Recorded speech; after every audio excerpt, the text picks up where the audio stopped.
Canadian Prime Minister Mark Carney says his government's priority in trade negotiations with the United States is securing the best possible deal for Canadians rather than accepting the agreement at any cost. U.S. President Donald Trump is threatening to impose new tariffs on Canadian vehicles from January 1 as trade tensions between the two neighbors escalate. Carney says Canada will match the U.S. tariffs dollar for dollar from September 8, including levies on steel, dairy products, appliances, and electronics. Both sides had expressed optimism about reaching a deal, but negotiations collapsed after each accused the other of making last-minute demands. Of our trade negotiations with the United States has always been to get the best deal for Canadians. Never a deal at any price or on any time frame. To discuss this, we have global policy analyst Alexander Rugen.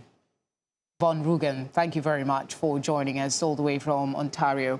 Alex, how significant is this new U.S. financial offensive against Iran, and what impact could secondary sanctions have on countries with trade while still trading with the country?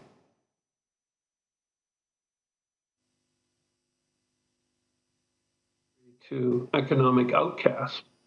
They want to make Iran persona non grata for the rest of the world to deal with, in particular China. As of now, China is still getting about 500,000 barrels of oil per day through the Strait of Hormuz.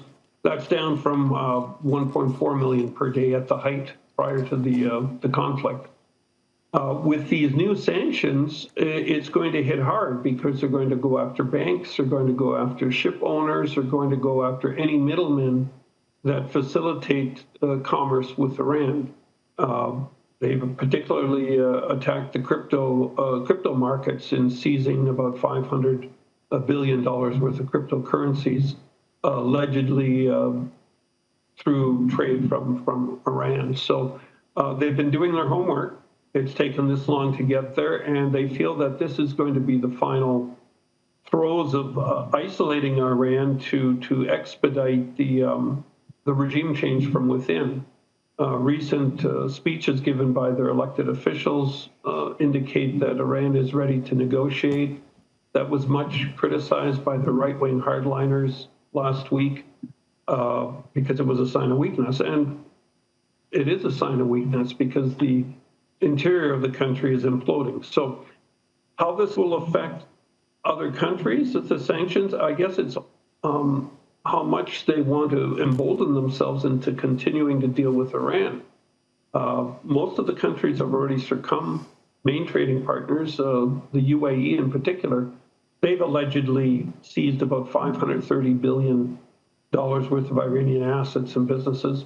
I think that exaggeration, but it's meant to send a message. Turkey, Iraq, Pakistan, those will be affected as well because they have ongoing trade with Iran. Well, could these measures effectively pressure Iran, really, to change its regional behavior? And of course, what risk could this strategy create for global oil markets and maritime security? The impact of closing Hormuz has been greatly diminished. There's been workarounds. We've discussed this before on your show. The workarounds have now been in running here for many months since the start of the conflict. New pipelines are being built by Iraq through Turkey. Saudi Arabia's increasing their flow to the Red Sea. The UAE is bypassing Hormuz and shipping to the Gulf of Oman. At the end of the day, the net impact of the disruption went from 21 million barrels a day probably down to the likes of 7, which is about 7% of the global supply. Now, the impact of that has been positive for other countries. Price of oil is up, price of the value of oil exploration is up, and most particularly, countries that have benefited are in Africa, Uganda, Namibia, Angola, Nigeria as well for increased productivity pushes to thwart crises like these in the future. Likewise in South America. So it'll be soon forgotten, and the importance of Hormuz will be restricted to landlocked players such as Kuwait, Qatar, possibly Iraq, and they'll lose the impact of what the initial fear was. On the U.S.-Canada trade relations, how vulnerable are Canadian industries to higher U.S. tariffs, and could the dispute disrupt supply chains across North America or have wider implications for U.S. relations with other allies? Well, yes. I mean, Canada is the only country, along with China, that have opposed American tariffs. You can't compare Canadian trade to any other country because of our relationship to the States. We have an unprotected border of over 4,500 miles. We have established trade that interlaces Canadian manufacturers with American. Some car parts cross the border as many as 7 times before they end up in a vehicle. They're improved, they're sent, they're improved, they're sent back. To tax that every time through tariffs is a daunting task, and it's inefficient.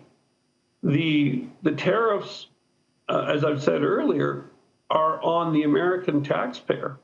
Tariffs are not imposed on the sending nation. It's rather on the receiving nation. It's a form of tax, only we're not allowed to call it a tax because America has promised no new taxes, so we'll call it a tariff. But it's quite mad, and when I say mad, I'm talking about mutually assured destruction for the industries it affects. That's how closely interlaced Canada is with America, both for power sales, for aluminum, our fertilizer, our timber industry, all huge natural resources which are sent in bulk but create more jobs in the States for upgrading. So the impact on job losses will be on both sides, but it'll be felt more so in America. It should be resolved. It's gotten to the point of tempers flaring. Our premier here in Ontario is making disparaging remarks against Mr. Trump. Mr. Trump has exchanged as well. So we got to let things settle down to let logic and reason prevail. All right, Alex, thank you very much for speaking with us.